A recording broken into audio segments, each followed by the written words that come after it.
Guys welcome back to my new mini blog. তোমরা সবাই কেমন আছো? আমি ভালো আছি, আশা করি তোমরা ভালো আছো। আমি কিন্তু একটু বাইরে বেরিয়েছিলাম, তারপরে বাড়ি ফেরার সময় ভাবছি আমি জয়ের জন্য কিছু নিয়ে যাই, কারণ জয় ঘরে একা শুয়ে আছে, জানো তো মনটা আমার ভালোও লাগছিল না যেখানে আমি গেছিলাম। ওখানে আমি খালি ভাবছিলাম জয় কি করছে, জয় কি করছে। তারপরে যে ঘরে ঢুকলাম দেখছি জয়ী আর লেস রয়ে আমার কাছে আসছে, যে আমাকে অনেকক্ষণ পর দেখেছে, প্রায় অনেকক্ষণ পর। আর তারপরে ও এতটাই রাগ করেছিল আমার প্রতি, ও এতটা রাগ ছিল যে আমি ওকে বলছিলাম একটা হাম্পি দাও, একটা হাম্পি দাও, একটু বলছিলাম শোনো একটা হাম্পি দাও, একটা হাম্পি দাও, একটা চুমু দাও। ও কিছুতেই আমাকে দেবে না, কারণ ও রেগে আছে, কারণ ওকে ছাড়া আমি 5 ঘন্টা ছিলাম না। আর 5 ঘন্টা ও আমাকে অনেকটা মিস করেছে আমি জানি। আর ওর শরীরটাও তো ভালো না, ও একা থাকতেও পারে না, আমি ওর কাছে সবসময় থাকতাম। তাই আমি আসার সময় ওর জন্য তো বললাম আমি সন্দেশ কিনতে এসেছিলাম, ভালো একটা সন্দেশ নিয়ে যাই খাবে, কিন্তু ও তো কিছুই খাচ্ছে না। ও জানো না, ও এত কিছু ভালোবাসতো, কিন্তু ওর জন্য যদি এখন ওর পছন্দের জিনিসও নিয়ে যায় ও কিচ্ছু খেতে চাইছে না।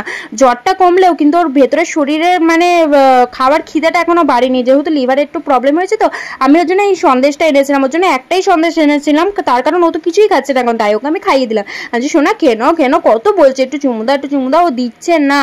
অনেক রাগ, ও অনেক বোঝে জানো, পুরো মানুষের মতো কথা বোঝে, আর এত সুন্দর, খালি কথা বলতে পারে না। ভগবান এদেরকে খালি কথা বলার এই দেয়নি, সুযোগ দেয়নি, নাহলে এরা এত বুঝে কি বলবো। আর তারপরে আইসক্রিম, এটা সন্দেশ খালাম, তারপরে ও আজকে জানো তো সকালে বমি করেছে, সেই কারণে ওর জন্য আইসক্রিম এনেছে। আইসক্রিমটা কিন্তু তোমরাও যদি খাওয়াও এরকম, তোমাদের ঘরে যদি বাচ্চা থাকে, তাহলে কিন্তু আইসক্রিমটা ঠান্ডা আইসক্রিম পুরো গরম করে যখন গলে যাবে তখনই খাওয়াবে, নাহলে কিন্তু ঠান্ডা লেগে যাবে। আর আইসক্রিম খাওয়াটা অনেকটাই যতই রাগ করে থাকুক, ওর যখন খাওয়া হয়ে গেছে তারপর দেখো কি সুন্দর খেলছিল, ওর রাগ কিন্তু সব কমে গেছিল।